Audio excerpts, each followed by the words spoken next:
Assalamualaikum warahmatullahi wabarakatuh. Halo teman-teman semua, gimana nih kabarnya? Mudah-mudahan kita semua sehat ya dimanapun kita berada.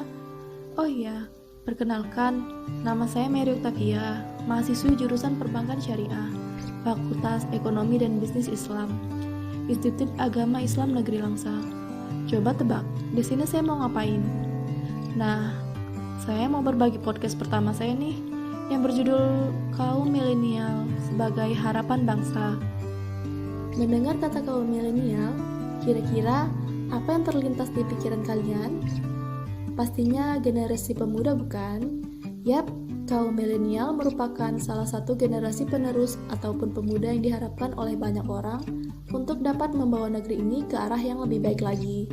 Kita adalah generasi muda penerus bangsa, kita menjadi harapan masa depan dari negara ini. Sebagai harapan bangsa, seharusnya kita memberikan prestasi sebagai bukti bahwa kita mampu meneruskan estafet kepemimpinan negeri ini. Selain itu, pemuda juga merupakan ujung tombak bagi masa depan bangsa untuk menjawab tantangan ke depan yang lebih baik. Agar negeri ini semakin maju, sangat dibutuhkan generasi muda yang berkepribadian luhur, berbudi pekerti, dan mampu mengembangkan ilmu yang dimiliki. Pengalaman ilmu dengan baik dan kreatif akan membuat daya saing bangsa di masa depan akan menjadi lebih baik. Indonesia merupakan negara yang memiliki banyak keragaman suku dan budaya, serta memiliki wilayah yang luas. Pastinya, Indonesia juga banyak memiliki generasi pemuda yang banyak memiliki kreativitas dan inovasi untuk dapat memajukan negeri ini.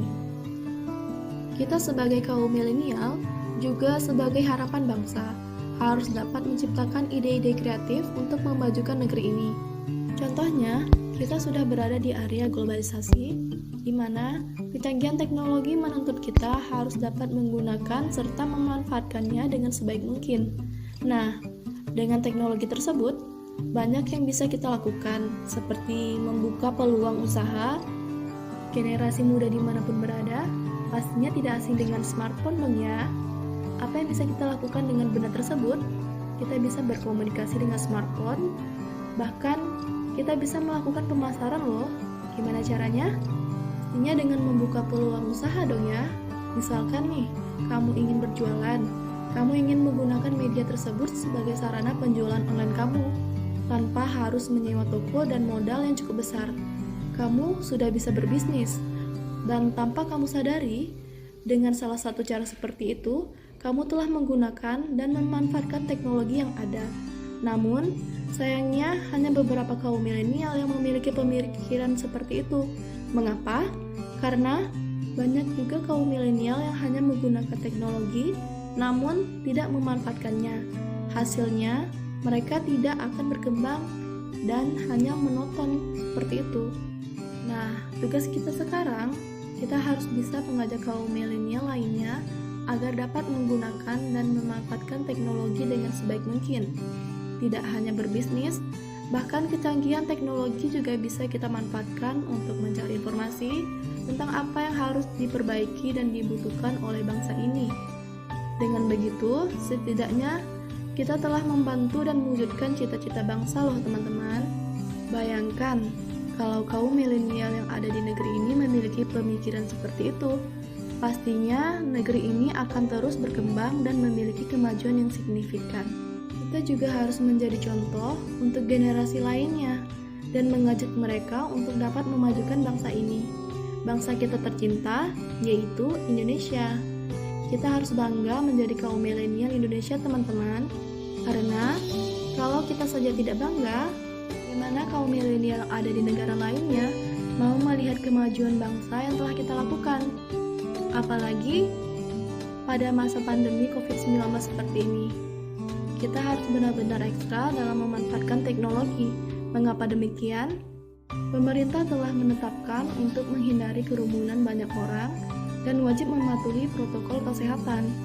Semua kalangan dituntut untuk dapat menggunakan teknologi, mulai dari lembaga pendidikan, dunia pekerjaan, dan lain sebagainya. Ada yang belajar daring, bekerja dari rumah. Nah, itu adalah contoh dari pemanfaatan teknologi, teman-teman. Sebenarnya kecanggihan teknologi ini memiliki dampak positif dan negatif juga loh teman-teman. Semua itu tergantung bagaimana cara kita memanfaatkan teknologi yang ada. Semoga teman-teman semua dapat menggunakan dan memanfaatkan teknologi yang ada untuk hal-hal positif ya, agar kita bisa berkontribusi untuk membangun negeri ini. Ayo kita ajak teman-teman lainnya untuk menggunakan teknologi untuk hal-hal positif agar terhindar dari dampak negatifnya. Kaum milenial membangun negeri, kaum milenial harapan bangsa. Podcastnya sampai di sini dulu ya teman-teman. Jika ada penyampaian saya yang salah, mohon dimaafkan karena di sini saya juga masih belajar. Semoga kita dapat menjadi kaum milenial yang dapat membangun negeri ini ya teman-teman.